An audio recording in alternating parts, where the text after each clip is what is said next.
Welcome everyone to the Zone Mortalis Underhive Market.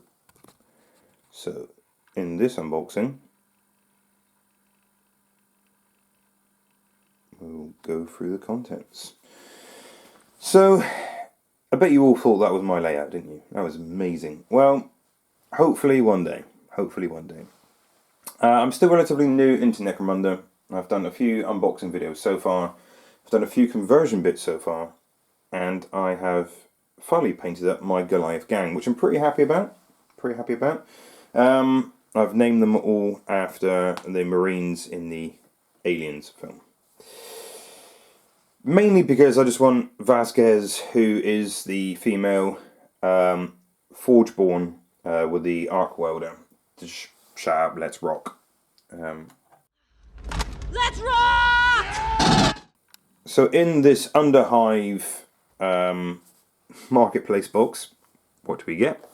So on the back, as you probably already know, if you've seen this, you've probably checked out its contents already, but I want to tell you what I think it would be useful for, or what conversions I'll be using it in the future for. So in this box, I'll zoom back in again, you can clearly see we have two large marketplace stalls. We have two small stall stands. I'm not sure if I'll be using those at all. Maybe I might make a bounty board, something along like quests that you get in games like, say, The Witcher. The gun racks are phenomenal. I may have to pick up another box of these just so I can have like two gun racks, or maybe even level it out a little bit more so it's not so much of an angle, and then turn it into like a massive outdoor barbecue. Cut one of the many oil drums I have in half and have like spit roasts and all sorts. Large storage caskets, which are very similar to the ammo ones you normally get with the shipping containers, for example, but without the nasty Imperial Aquila on top. And lock boxes, which aren't too dissimilar as well. Storage caskets again. Power units, which are pretty cool. I've got a few odds and sods from kits I've had before in the past, which for 40k, which looks very similar to like these kind of little Diddy reactors, power plasma flasks apparently, but I used them as power cores previously, and I'll definitely have them scattered throughout my Underhive. Now, these are very interesting because I am currently building a dive, a bar. And as much as I am a big hoarder and I've kept tiny little bottles and cans and glasses and stuff over the years, the mugs look pretty cool as well. They do look pretty cool. Two Mung vases, for some reason, I suppose if you want to haggle in your marketplace, and piles of coins, which look wicked. I can't wait to put some of those scattered around. The two buckets I will definitely use. I could use them as fire buckets and put sand inside, because Necromunda is full of safety, and all these railings should be painted yellow and hazard striped everywhere, because, you know, safety in the 41st millennium is key, right? No. What I'm going to use them for is a chum bucket in my bar. So maybe put some vomit inside, because that's nice, right? And the signs, I think, are just useful anywhere. So maybe like mind the gap if I've got a nice train line that I'm going to put up. This is what I'm thinking of in maybe in about a year's time, once I get through my 5 boxes, I think now, of columns, and 3 with platforms and stairs. But those are rookie numbers. I will bump those up, don't worry. But yeah, I'm thinking a nice train line running through, possibly my Underhive, like a magma rail train or something. And ironic signs like mind your head or something, when there's blood splat on there and things like that. But of course you can use them for stalls as well, so like ammo signs, obviously stim signs, rat signs for your rat burgers, things like that. But I think this is going to be a truly wonderful kit.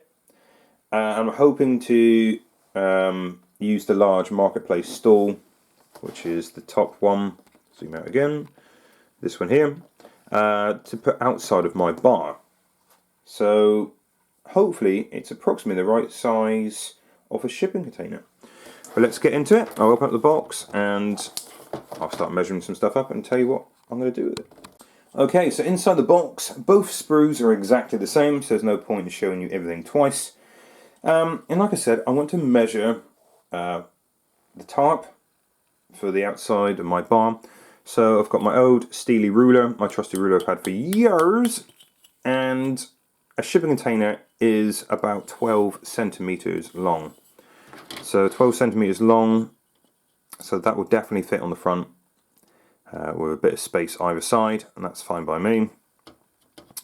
And these pieces here not only would be good for an outdoor barbecue as well as showing off some guns, I'm thinking it'd be very nice for Necromunda to have some kind of rock stage. So recently I've been listening to Sump City Radio.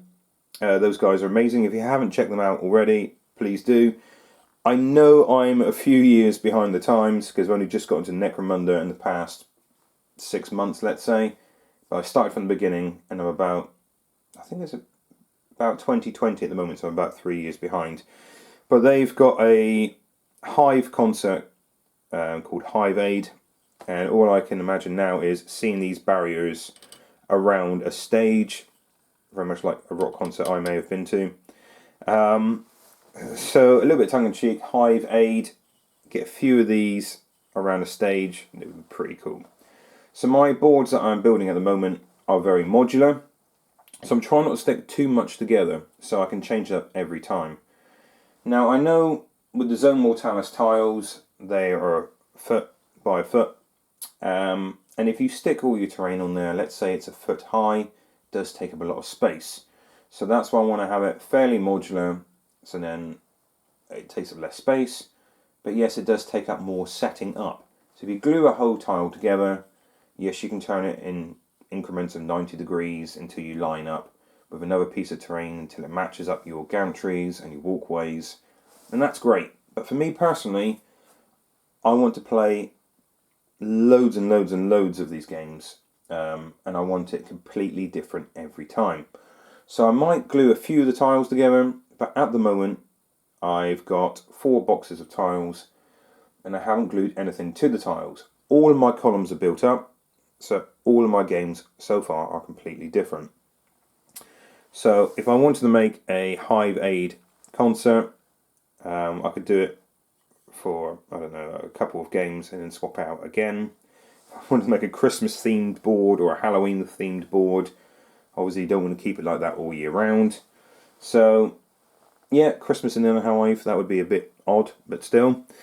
Yeah, just measuring a few of these things up, and you can see on the front of the box art that the largest stool, when you assemble it, has tarp behind as well. So I would keep that open in my bar. So this piece here would be used for something else. Maybe at the side of another shipping container to show that somebody's selling wares behind it.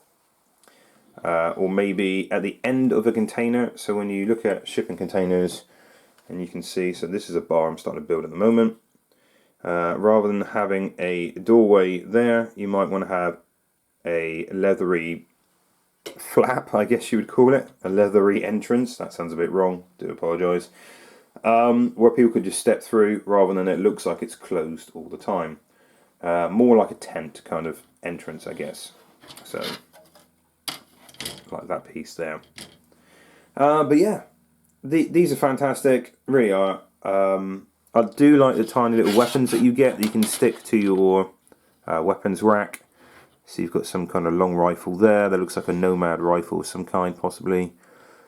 A pistol over there. But that's the size of the mugs. So I'll get a bit closer there. If you can see that. So the mugs really are mugs. They're not glasses. They are proper chunky. So they are about, what's that, nearly 5 mil wide, which is a big old mug. When you think about how big the hands are of your average person in 40k or in Necromunda. I say average person because, alright, I do have a lot of Goliaths, but I do have a Hive Scum here. So you see how big their hands are. Imagine holding a mug. I know they're very industrial, but they are quite chunky. So you can get a lot of hot chocolate in there, a lot of cocoa in there. Which I'm sure that's what they drink in the Underhive, right? Civilized beings. But yeah, I think this is great. It really does add some flavour and texture and makes it more lived in, possibly, your Underhive. That's a good word to use. Because yes, it is an industrial place and everything's been reused, and like the containers that you live in might, like hubs and things like that. But sometimes you need something a bit more organic, like these leathery, which I don't really want to work out where that leather comes from, but hey ho. I mean, you could always be proper grimdark, I suppose, and paint some faces stitched in.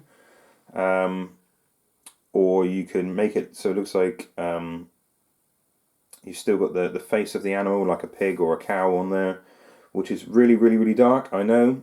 But I like to think I'm just going to paint it a generic tarpy colour, maybe not make it quite so leathery.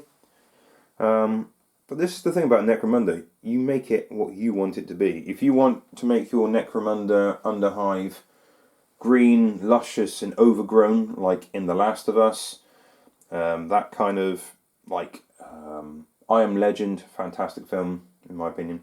When you see the whole city overgrown, you can make Underhive like that.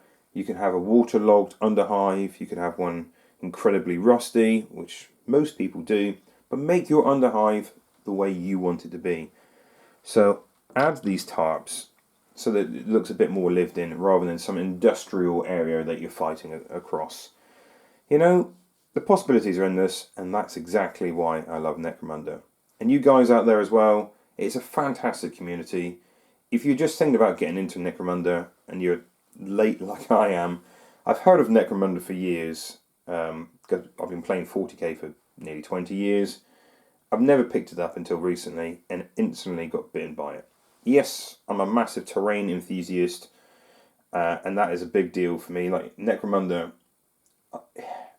every piece of terrain normally has a story to tell, whereas in 40k it's just a piece of maybe a wall or a ruin of the cathedral or something like that. Whereas Necromunda, it seems to be a place that has multiple uses. Yeah, maybe industrial, maybe lived in, as well as you're fighting across it. It's more of a living environment, whereas 40k may just be a planet you've landed on and you're fighting over it. Whereas Necromunda, you can almost hear the noises of civilians in the background, or people getting pushed through a bar window or something like that. So that's why I personally like Necromunda. If you haven't played it already, give it a go. Like if somebody's playing in your local club that has Necromunda, can I have a go on that? Or can you tell me more about it? Please check it out. It is a great, great game. Okay, thank you for listening to my rants and ravings, and stay safe, you wonderful, wonderful people.